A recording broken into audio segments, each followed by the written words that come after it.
You know that feeling? Procrastination, credit card debt, skipping the gym. Why is it so hard to do the things we know are good for our future selves? Well, the answer actually lies in this powerful mental glitch called hyperbolic discounting. And today, we're going to break down exactly why your brain is hardwired to choose now over later. Okay, let's just start with a simple choice. Would you rather have $100 right now, today, or $120 in 1 month? I mean, logically, that extra $20 is a fantastic deal. It's a 20% return in just 30 days. You are not going to find that deal in any bank. And yet, so many of us feel this undeniable pull to just take the $100 now. That feeling, that's what this is all about. And this is what we call the now versus later problem. In a nutshell, it's this constant battle going on in your head between your present self, who wants that immediate reward, and your future self, who totally knows that a little patience pays off big time. It's a fight that happens in our heads pretty much every single day. So this tendency actually has a name. It's called delay discounting. And you can think of it like this. The further away a reward is, the less valuable it feels to you right now. You know, a treasure chest of gold a year from now feels a lot less exciting than a smaller one you can open today, right? And this isn't some personal failing. It's just how our brains are built. So to really get a grip on this, let's imagine we have two parts of our mind. There's the robot brain, which is perfectly logical and patient, and then there's the human brain, which is emotional, super impatient, and wants everything right now. So our robot brain works on something called exponential discounting. See how the value of a reward goes down at a really steady, predictable rate? But our human brain, that uses hyperbolic discounting. And just look at how the value absolutely plummets at the very beginning, even for a tiny delay, and then the curve starts to flatten out. That steep initial drop, that is the key to everything. It's not logical, for sure, but it is a much more accurate picture of how we actually behave. And this is exactly why we say humans are present biased. The now just feels so real, it's vivid, it's certain. The future, well, that feels kind of abstract and far away. This one simple bias is the engine that drives so many of our most impulsive decisions. This whole thing creates a really fascinating internal conflict. As researchers put it, we make choices today that their future self would prefer not to have made, despite knowing the same information. Just think about hitting the snooze button. Your present self gets those few extra glorious minutes of sleep, but your future self, who's now stuck in traffic, completely regrets that decision. And here's the kicker. It's the same person, just at a different point in time.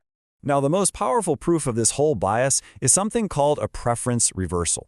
And it's a pretty simple thought experiment that shows just how wild and inconsistent our decision-making can actually be. So first up, choice A, $50 right now or $100 in 1 year. For a lot of people, the pull of that immediate $50 is just too strong. They take the money now. Okay, now let's switch up the scenario. What if the choice is between $50 in 5 years or $100 in 6 years? Now all of a sudden, the decision completely flips. Almost everyone will choose the $100. Why? Because that immediate temptation is gone, so our more logical robot brain can finally take over. Now, just think about what just happened. In both cases, the deal was exactly the same. Wait 1 extra year to get an extra $50. But when the choice was right in front of us, we were impatient. When the whole decision was pushed way out into the future, we suddenly became patient. Our preferences completely reversed.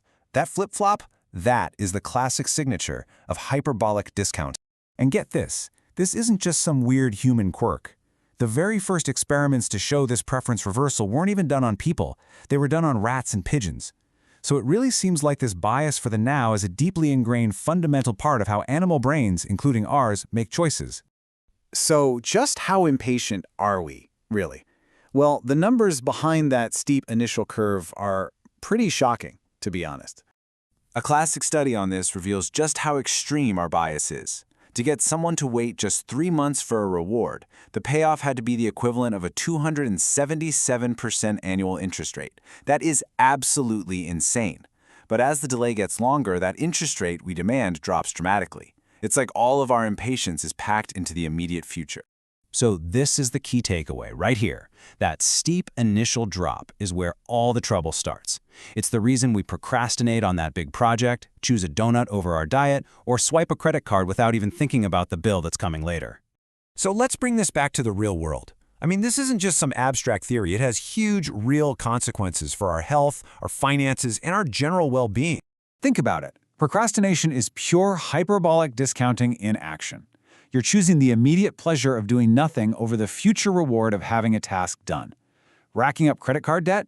Yep, that's choosing the instant gratification of a purchase over the future pain of those interest payments.